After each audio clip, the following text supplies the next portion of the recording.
Unit 19 Imperative Sentence 1. Imperative sentence એટલે કે આજ્ઞાર્થ વાક્યો. જે વાક્યમાં કોઈને હુકમ કે વિનંતી કરવામાં આવી હોય કે સૂચના આપવામાં આવી હોય તેને ઇમ્પરેટિવ સેન્ટેન્સ એટલે કે આજ્ઞાર્થ વાક્ય કહેવાય છે. નીચેના વાક્યો સમજો. 1. સ્ટેન્ડ અપ, ઊભા થાઓ. 2. કમ હિયર, અહીં આવો. 3. સ્વિચ ઓફ ધ ફેન, પંખો બંધ કરો. 4. ગીવ મી યોર બુક, મને તમારી ચોપડી આપો.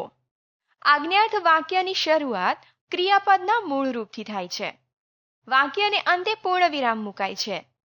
વાક્ય સામેની વ્યક્તિને સંબોધીને બોલવામાં આવ્યું હોય છે, તેથી તેનો કર્તા યુ હોય છે, પણ તેનો ઉલ્લેખ કરવામાં આવતો નથી. આજ્ઞાર્થ વાક્ય જેને સંબોધીને કહેવામાં આવ્યું હોય તેના નામનો ઉલ્લેખ તેમાં કરી શકાય છે. 1. સિટ ડાઉન બોયઝ, છોકરાઓ બેસી જાઓ. 2.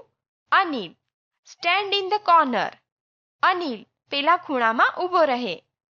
જો નામનો ઉલ્લેખ વાક્યની શરૂઆતમાં કરવામાં આવે તો અલ્પવિરામનું ચિહ્ન નામની પછી મૂકવામાં આવે છે, અને જો વાક્યના અંતમાં કરવામાં આવે તો નામની પહેલા મૂકવામાં આવે છે. જ્યારે સાંભળનાર એકથી વધારે વ્યક્તિ હોય ત્યારે બોલનાર કોને ઉદ્દેશીને વાક્ય બોલે છે એટલે કે કોને સૂચના આપે છે તેનો ઉલ્લેખ કરવો જરૂરી બને છે. દાખલા તરીકે, સંજય અહીંયા રોકાઈ જા અને અનિલ મારી સાથે આવ. Sanjay stay here and Anil come with me. અહીંયા સંજયને રોકાવાની અને અનિલને સાથે આવવાની સૂચના આપવામાં આવી છે. વાક્યમાં વિનંતીનો ભાવ દર્શાવવા માટે પ્લીઝનો ઉપયોગ કરવામાં આવે છે. 1. પ્લીઝ ઓપન ધ વિન્ડો, બારી ખોલો તો જરા. 2. Sit on the chair please, જરા પેલી ખુરશી પર બેસો ને. પ્લીઝ શબ્દનો અર્થ મહેરબાની કરીને થાય છે, પરંતુ ગુજરાતીમાં આવા વાક્યોમાં મહેરબાની કરીને શબ્દ દરેક વખતે વપરાતો નથી.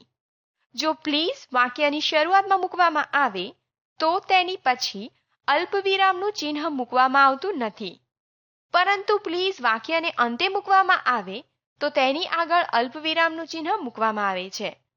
નેગેટિવ સેન્ટેન્સ અર્થાત નકાર વાક્યમાં વાક્યની શરૂઆતમાં ડુ નોટ અથવા ડોન્ટ મુકાય છે. 1. ડોન્ટ ગો ધેર, ત્યાં જશો નહીં. 2. ડોન્ટ ડિસ્ટર્બ મી પ્લીઝ, મહેરબાની કરી મને પરેશાન કરશો નહીં. And 3. Vijay, do not park your car here, Vijay તારી ગાડી અહીંયા પાર્ક કરીશ નહીં.